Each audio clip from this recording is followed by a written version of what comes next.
Assalamualaikum dan salam sejahtera bagi kita semua. Perkenalkan, nama saya Shirin Cantika selaku moderator dari kelompok ini. Pertama-tama saya akan memperkenalkan anggota-anggota dari kelompok 3. Yang pertama saya sendiri, Shirin Cantika. Yang kedua Istiana. Yang ketiga Rifki Andrean Julianto. Yang keempat Laode Ardan. Yang kelima Muhammad Akmal Ismail. Dan yang terakhir Salsabila Azahra.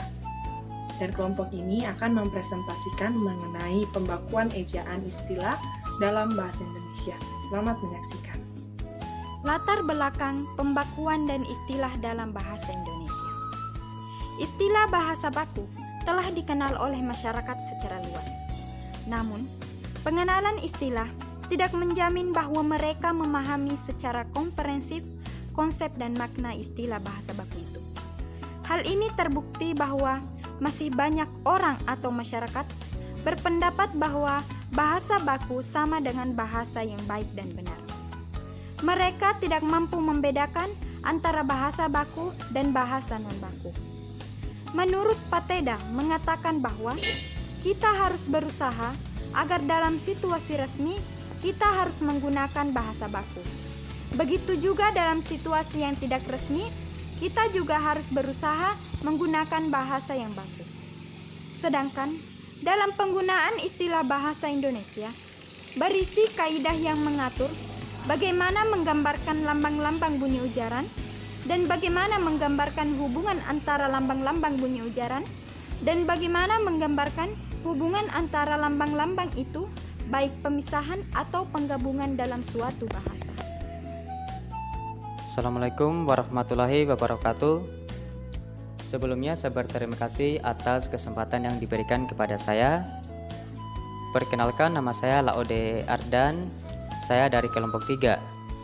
Di sini saya akan membacakan materi tentang pembakuan bahasa Indonesia.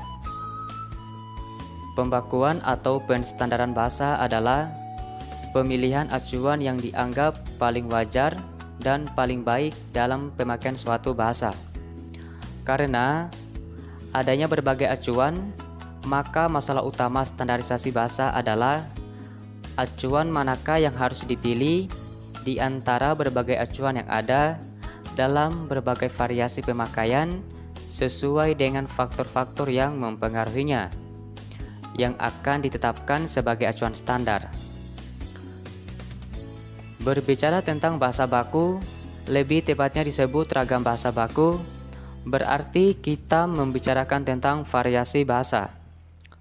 Jadi, bahasa baku adalah salah satu variasi bahasa dari sekian banyak variasi yang diangkat dan disepakati sebagai ragam bahasa yang akan dijadikan tolak ukur sebagai bahasa yang baik dan benar dalam komunikasi yang bersifat resmi, baik secara lisan maupun tulisan.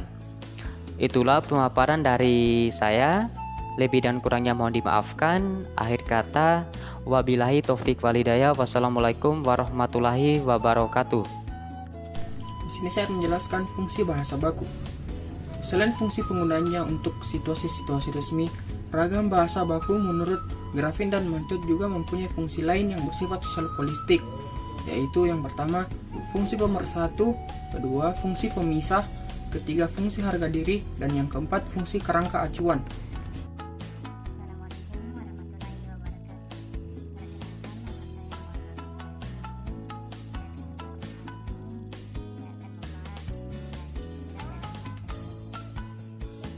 Dalam Kamus Besar Bahasa Indonesia, istilah diartikan sebagai kata atau gabungan kata yang mengungkapkan konsep, proses, keadaan atau sifat khas dari sesuatu tertentu. Istilah ini dapat digunakan dalam segala keadaan untuk menyampaikan suatu informasi. Saya beri contoh misalnya begini. Bang Firman sekarang bisa diandalkan di bidangnya dan dapat dipercaya, padahal dia hanya belajar secara otodidak. Istilahnya di sini otodidak, yang artinya hanya belajar sendiri tanpa bantuan orang lain. Jadi itulah istilah. Itu yang dapat saya sampaikan. Sekian. Assalamualaikum warahmatullahi wabarakatuh. membacakan materi selanjutnya, yaitu adalah jenis-jenis istilah dalam bahasa Indonesia. Jenis-jenis istilah dalam bahasa Indonesia ada dua ya. Yang pertama adalah istilah umum, yang kedua istilah khusus. Istilah umum adalah kata yang sudah menjadi bahasa umum atau sudah sering digunakan dan dipahami orang mengenai maknanya. Istilah umum bisa digunakan siapa saja karena tidak memerlukan pengetahuan khusus untuk mengartikannya. Jenis istilah ini juga dapat digunakan di segala bidang. Yang kedua, istilah khusus. Istilah khusus adalah kata yang penggunaannya terbatas pada bidang-bidang tertentu saja. Jenis istilah ini tidak semua orang dapat mengetahui artinya. Oleh karena itu, perlu dicari terlebih dahulu untuk menggunakannya. Maka kesimpulan dari presentasi ini adalah bahasa adalah alat untuk berkomunikasi. Bahasa nasional pasti harus melalui pembakuan bahasa. Bahasa baku sama artinya dengan ragam bahasa baku.